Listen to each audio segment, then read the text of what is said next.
हाय hello everyone. So 5 star business finance इस company पे आज हम डिस्कशन करेंगे। एनबीएफसी स्पेस के अंदर एक काफी इंटरेस्टिंग बिजनेस है ये। इन्होंने कल ही अपने फोर्थ क्वार्टर के रिजल्ट रिलीज किए हैं, सो उसका एनालिसिस करेंगे एंड देखेंगे आगे हम क्या एक्सपेक्ट कर सकते हैं इससे। तो 5 स्टार का बिजनेस मॉडल अगर आप देखोगे तो काफी सिंपल बिजनेस मॉडल है। कंपनी पिछले 20-25 साल से एक ही सेगमेंट के अंदर डील करती है, एमएसएमईज को लोन्स ऑफर करते हैं ये बेसिकली। इसके अलावा कोई गोल्ड लोन या फिर माइक्रो फाइनेंसिंग या ऑटो लोन ये सब कोई भी प्रोडक्ट नहीं करती है कंपनी। सिर्फ एक ही प्रोडक्ट है इनका मेन। इनका जो टिकट साइज है वो बेसिकली 3 से 5 लाख के बीच में होता है, मतलब लो टू मीडियम साइज का टिकट साइज है इनका। अनलाइक पूना वाला फिनकॉप जिसका एमएसएमई के अंदर टिकट साइज काफी बड़ा है, बिकॉज उनका कस्टमर सेगमेंट भी अलग है। सो वो basically prime and super prime customers को डील करते हैं। विज़ 5 स्टार बिजनेस फाइनेंस को अगर आप देखोगे तो ये low income group of customers से डील करती हैं। Tier 3, tier 4, tier 5, tier 6 cities के जो low income group of customers हैं उनको मेनली लोन डिसबर्स करती है, तो ये एक डिफरेंस है। प्लस इनकी जो लोन्स हैं वो सारे के सारे सिक्योर्ड हैं, अनसिक्योर्ड लेंडिंग नहीं करता है 5 स्टार। तो सारे लोन्स इनके सिक्योर्ड होते हैं। ये जो स्मॉल बिजनेस ओनर्स हैं या ये जो सेल्फ एम्प्लॉयड इंडिविजुअल्स हैं जिनको कंपनी लोन ऑफर करती है, इनकी जो खुद की प्रॉपर्टी है रेजिडेंशियल प्रॉपर्टी, उसको कोलैटरल रख के ये कंपनी आगे लोन डिसबर्स करती है इनको। तो वहां पे सिक्योरिटी बढ़ जाती है, बिकॉज अगर ये अनसिक्योर्ड लोन है तो अगर कस्टमर के ऊपर कोई फाइनेंशियल क्राइसिस आया है तो वहां पे थोड़ा चांस बढ़ जाता है कि कस्टमर रीपेमेंट में थोड़ा सा डिफॉल्ट कर सकता है, ये एक रिस्क रहता है। लेकिन अगर आपके पास सिक्योर जो जो उसकी प्रॉपर्टी है वो एज अ सिक्योरिटी आपके पास पड़ी हुई है, तो जो बोरोअर है उसकी जो रीपेमेंट की प्रायोरिटी है वो काफी ज्यादा बढ़ जाती है। तो ये एक अच्छा एडवांटेज है इस कंपनी के पास। प्लस ये को बोरोअर भी लेते हैं, मतलब अगर हस्बैंड लोन ले रहा है तो जो वाइफ है वो को बोरोअर रहेगी उसके अंदर, या फिर जो उसके पेरेंट्स हैं वो को बोरोअर रहेंगे उसके अंदर। तो ये भी एक एडवांटेज है, बिकॉज सोसाइटी का भी प्रेशर होता है कि जिसकी वजह से आपको जो रीपेमेंट है वो कंटिन्यू रखनी है अपनी। सो ये इनका ओवरऑल बिजनेस मॉडल है। बाकी अभी रिजल्ट में नंबर्स के साथ साथ हम और डिस्कस करेंगे कि क्या मेजर एडवांटेज है इस कंपनी के पास। जो मेन हाइलाइट्स हैं इनके रिजल्ट के वो मैंने डिस्क्रिप्शन में शेयर कर दिया ऑलरेडी, तो आप उसको साथ साथ में गो थ्रू कर सकते हो।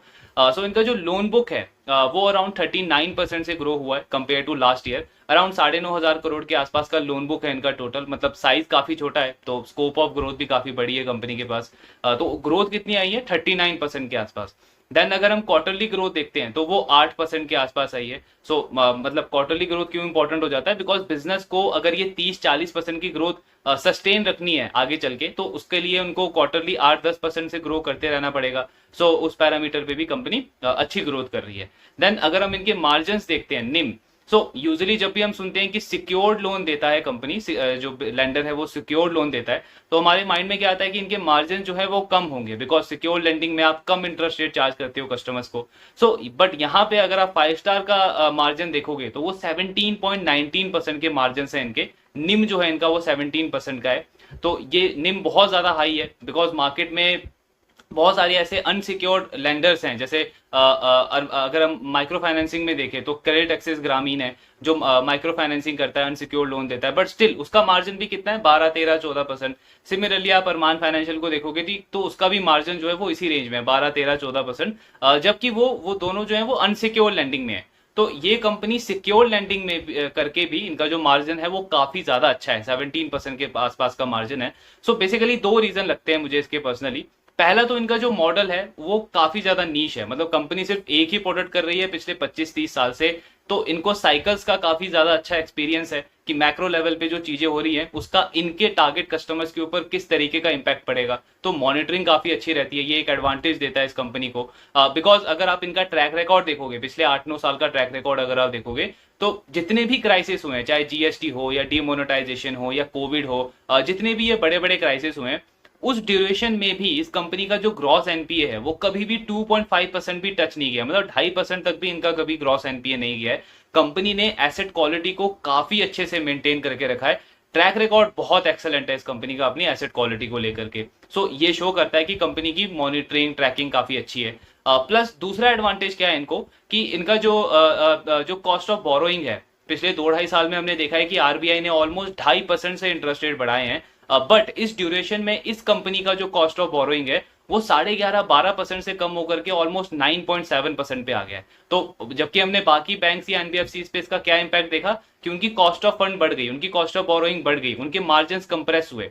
बट 5 स्टार के केस में क्या हुआ है कि कॉस्ट ऑफ बोरोइंग कम हुई है। तो ये क्या शो कर रहा है कि मार्केट की मार्केट को ज्यादा ट्रस्ट है इस बिजनेस के ऊपर, इनके मॉडल के ऊपर। सो वहां वहां पे जो जो लेंडर्स हैं वो ज्यादा सेफ फील कर रहे हैं इस कंपनी को, इस बिजनेस को बोरो करने में। सेम केस जो हमने पूना वाला के एनालिसिस में डिस्कस किया था कि उस कंपनी का भी जो कॉस्ट ऑफ बोरोइंग है वो स्टेबल है पिछले 2-2.5 साल में, unlike other banks and NBFC जिनका तो बोरोइंग काफी बढ़ गया है। तो ये एक एड ऑन एडवांटेज है इस कंपनी के पास, जिसकी वजह से ये ज्यादा मार्जिन कमांड कर पा रहा है। सो 17.19% का निम है इनका, जो कि लास्ट क्वार्टर के कंपैरिजन में और इंप्रूव हुआ है, 40 बेसिस पॉइंट की ऑलमोस्ट और इंप्रूवमेंट आई है इनके मार्जिन के अंदर। देन एसेट क्वालिटी का अगर हम नंबर देखें तो एज वी डिस्कस की काफी अच्छा ट्रैक रिकॉर्ड है इस कंपनी का एसेट क्वालिटी का। सो वो और इंप्रूव हुआ है लास्ट क्वार्टर के कंपैरिजन में, 1.40% से नंबर इंप्रूव होकर के 1.38% पे आया इनका ग्रॉस स्टेज। लास्ट ईयर के साथ कंपेयर करोगे तो 2 बेसिस पॉइंट से थोड़ा सा बड़ा है, बट स्टिल वो स्टेबल है। बिकॉज कहीं हमने बैंक्स देखे जिनका आधा परसेंट 1% ग्रॉस एनपीए बढ़ गया है। सो उस कंपैरिजन में देखें तो काफी स्टेबल एसेट क्वालिटी के नंबर्स रहते हैं 5 स्टार बिजनेस फाइनेंस के। इसका एक रीजन तो हम कह सकते हैं कि सिक्योर्ड प्रोडक्ट्स हैं, तो वो भी एक रीजन है, बट स्टिल बहुत ऐसे लेंडर्स हैं जो जिनका 90% 100% सिक्योर्ड बुक है, स्टिल उनका ग्रॉस एनपीए 4% 5% तक जाता है क्राइसिस के टाइम पे। लेकिन 5 स्टार का जो ये कंट्रोल है, जो जो इनकी स्टेबिलिटी है एसेट क्वालिटी की, सो ये शो करता है कि जो मैनेजमेंट है वो काफी अच्छे से मैनेज करती है अपने एसेट क्वालिटी को, मॉनिटरिंग अच्छी है, कस्टमर्स के साथ में आपकी ट्रैकिंग अच्छी है। तो ये एक काफी अच्छा एडवांटेज है इस कंपनी के पास, इसलिए इनके क्रेडिट कॉस्ट भी कम रहते हैं। सो क्रेडिट कॉस्ट इस फाइनेंशियल ईयर में इनका अराउंड 0.6% के आसपास आया है। प्रोविजनिंग इन्होंने बढ़ा दी है, जो कि हम बाकी बैंक्स के साथ में देख रहे हैं कि हर एक लेंडर जो है वो ये जो करंट टाइम चल रहा है इसमें अपने प्रोविजनिंग को बढ़ाने के ऊपर उनका फोकस है। सिमिलरली 5 स्टार ने भी अपनी प्रोविजनिंग इंक्रीज किया है, लेकिन एसेट क्वालिटी में कोई प्रॉब्लम नहीं है, एसेट क्वालिटी इंप्रूव हुई है। प्लस अगर आप इनका डीपीडी का नंबर देखोगे, बिकॉज ये जो एनपीए के नंबर कम हुए हैं ये तो पास्ट के हैं, अगर हमें एंटीसिपेट करना है कि आने वाले क्वार्टर्स में एसेट क्वालिटी के नंबर कैसे रहने वाले हैं, तो हम क्या देखते हैं, डीपीडी का नंबर, डे पास्ट ड्यू, मतलब कितने कस्टमर्स हैं जिन्होंने एक ईएमआई मिस की या 2 ईएमआई मिस की। सो इनका जो 30+ डीपीडी का नंबर है, मतलब नंबर ऑफ कस्टमर्स जिन्होंने मिनिमम 2 ईएमआई मिस की थी लास्ट क्वार्टर तक, तो वो नंबर और इंप्रूव हो गया है, ऑलमोस्ट 0.5% से वो नंबर इंप्रूव हुआ है। इसका मतलब क्या हुआ कि जो कस्टमर्स जिन्होंने 1 या 2 ईएमआई मिस की थी पास्ट में, उनसे रिकवरी आ गई है, उनका लोन का रीपेमेंट आना स्टार्ट हो गया है, तो वो नंबर भी इंप्रूव हो गया है। तो इसका मतलब क्या हुआ कि आने वाले क्वार्टर में भी ऐसा नहीं है कि कंपनी के एनपीए के नंबर एकदम से बढ़ सकते हैं, तो वो ट्रेंड काफी अच्छा चल रहा है इस कंपनी का। देन अगर हम इनका प्रॉफिट का नंबर देखें, नेट प्रॉफिट का नंबर, तो उसमें भी काफी अच्छी ग्रोथ आई है, ऑलमोस्ट 40% से इनका नेट प्रॉफिट ग्रो हुआ है compare to last year. So basically पिछले कुछ टाइम में इनका जो लोन ग्रोथ था वो तो 40-45% चल ही रहा था, बट पैट ग्रोथ थोड़ा सा कम था, 25-30% के बीच में रहता था। बेसिकली कंपनी इन्वेस्ट काफी ज्यादा कर रही थी लास्ट 2 सालों में। इन्होंने ऑलमोस्ट 54 करोड़ रुपीस की इन्वेस्टमेंट करी है सिर्फ अपने टेक्नोलॉजी के ऊपर, जिसका रिजल्ट क्या हुआ है कि इनका जो टर्न अराउंड टाइम है, टर्न अराउंड टाइम क्या होता है कि बेसिकली एक लीड आई आपके पास, एक सोर्सिंग आई, सो उसका आपने अंडर राइटिंग करने में, वेरिफिकेशन करने में एंड पूरा लोन डिसबर्स करने में आपको कितना टाइम लगा, तो वो टाइम इनको पहले ऑलमोस्ट 17 डेज लगता था। बिकॉज ऑब्वियसली मॉडल ही इस तरीके का है, आप लो इनकम ग्रुप ऑफ कस्टमर्स के साथ में डील कर रहे हो, तो उनके जो डॉक्यूमेंट्स होते हैं वो इतने सॉलिड नहीं होते हैं, तो आपको अंडर राइटिंग में, प्रॉपर्टी की असेसमेंट करने में, इन सब में टाइम ज्यादा जाता है। बट स्टिल वहां पे कंपनी ने एफिशिएंसी दिखाई है, एंड वो जो टर्न अराउंड टाइम इनका 17 डेज था वो इंप्रूव होकर के अब 10 डेज हो गया, तो ये एक काफी अच्छी इंप्रूवमेंट है इनके टर्न अराउंड टाइम में। बिकॉज लास्ट 2-3 साल में अगर आप देखोगे तो ये सेक्टर काफी अच्छा कर रहा है, पूरा एमएसएमई सेक्टर अच्छा कर रहा है, तो ऐसे में हर एक लेंडर का ये फोकस होता है कि अगर पूरा सेक्टर अच्छा कर रहा है, साइकिल अच्छा चल रहा है, तो मेरा भी एक थोड़ा सा शेयर होना चाहिए इसमें, मतलब मैं भी एमएसएमई लेंडिंग थोड़ी बहुत स्टार्ट करूं, मेरा भी ग्रोथ अच्छा हो जाए, मेरे भी मार्जिन अच्छे हो जाए, सो उससे कॉम्पिटिशन बढ़ जाता है। तो वहां पे अगर आपका टर्न अराउंड टाइम इंप्रूव हो जाए पहले के कंपैरिजन में, तो ये चांसेस कम हो जाते हैं कि जो आपके कस्टमर्स हैं वो किसी और आपका कॉम्पिटिटर्स के पास चले जाए। सो ये एक एड ऑन एडवांटेज है, ये काफी अच्छी इंप्रूवमेंट है इस कंपनी की।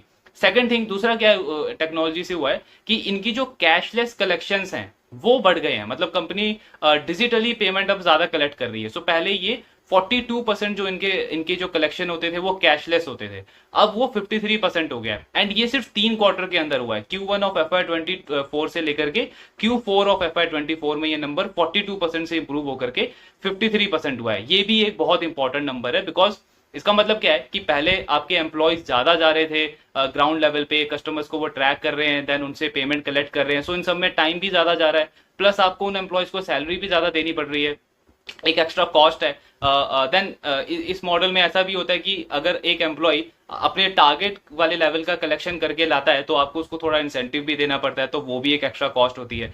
लेकिन अगर आप उसको डिजिटलाइज कर दो तो उसका आपका वो कॉस्ट बच जाता है। सेम जो हमने पूना वाला का डिस्कस किया कि वो कंपनी ऑलमोस्ट सारा जो है उनका वो कैशलेस कलेक्शन रहता है, डिसबर्समेंट भी कैशलेस रहता है, इसलिए उनका ऑपरेटिंग एक्सपेंस भी कम है।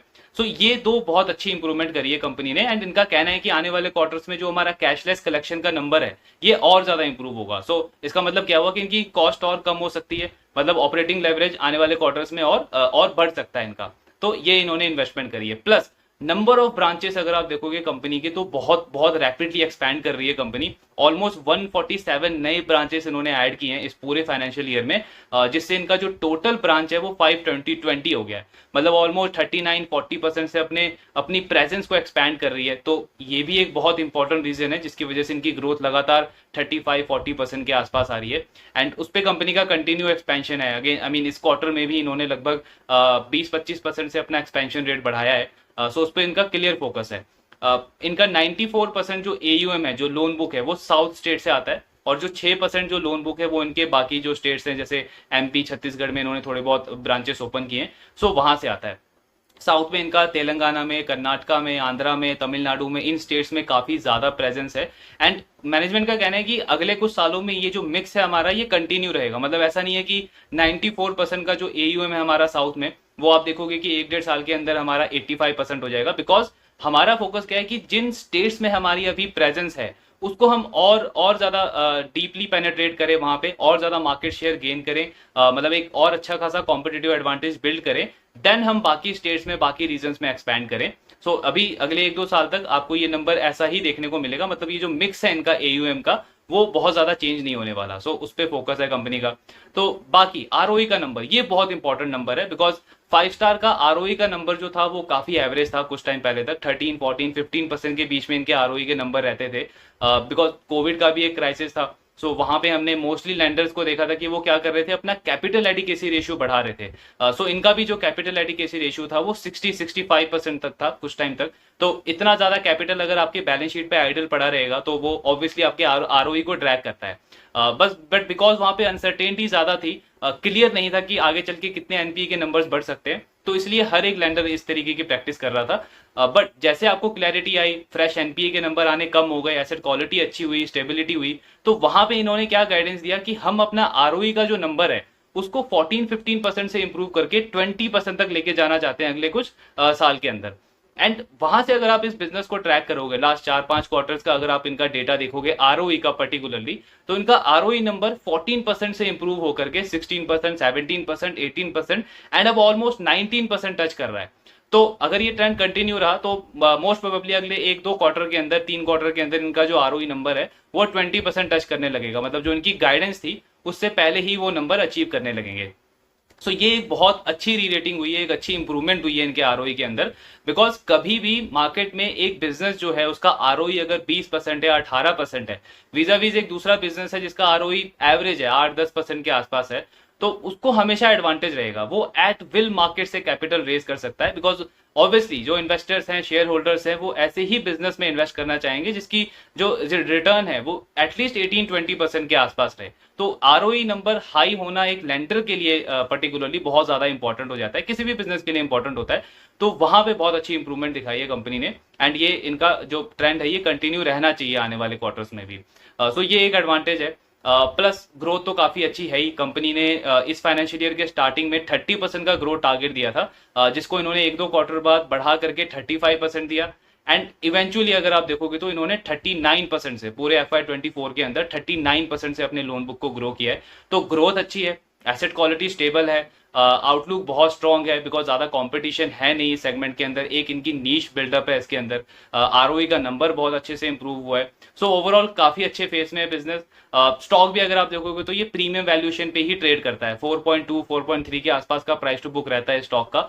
एंड कभी भी ये ऐसा स्टॉक आपको 1 के प्राइस टू बुक पे या 2 के प्राइस टू बुक पे नहीं मिलने वाला, अगर उसके फंडामेंटल्स इतने स्ट्रांग होंगे, ग्रोथ इतनी स्ट्रांग होगी, बिकॉज एक के प्राइस टू बुक या दो प्राइस टू बुक पे आपको कौन से स्टॉक मिलते हैं, वो वही मिलते हैं जिनमें ग्रोथ नहीं होती, या फिर पास्ट का ट्रैक रिकॉर्ड बहुत खराब होता है कि आधा आधा बुक ही उनका पूरा राइट ऑफ करना पड़ा है बिकॉज ऑफ बैड लोन्स। सो उस तरीके के स्टॉक ही आपको इतने इतने कम प्राइस टू बुक पे मिलते हैं। अगर आपको क्वालिटी बिजनेस खरीदना है, अच्छे ग्रोथ के साथ खरीदना है, जिनका आउटलुक स्ट्रांग हो, सो यूजुअली उसका प्राइस टू बुक आपको हमेशा महंगा ही लगेगा, बट उसमें ग्रोथ है, उसमें वैल्यू है। अगर इस तरीके की परफॉर्मेंस कंपनी की मेंटेन रहती है, आउटलुक स्ट्रांग इसका मेंटेन रहता है, तो ऑब्वियसली आप प्राइस टू बुक यहां से भी बढ़ते हुए देखोगे बिकॉज बिजनेस का परफॉर्मेंस काफी अच्छा है। बाकी अभी कॉन कॉल भी देखेंगे, उसको भी डिस्कस करेंगे कि मैनेजमेंट का इस फाइनेंशियल ईयर को लेकर के क्या गाइडेंस है, क्या क्या इनका आउटलुक है। सो ये ओवरऑल एनालिसिस था 5 स्टार के ऊपर। एनबीएफसी स्पेस में एक और काफी इंटरेस्टिंग बैट है ये, बाकी इसको ट्रैक करते रहेंगे। सो जो भी आपके डाउट है, do let me know in the comment box. Thank you very much.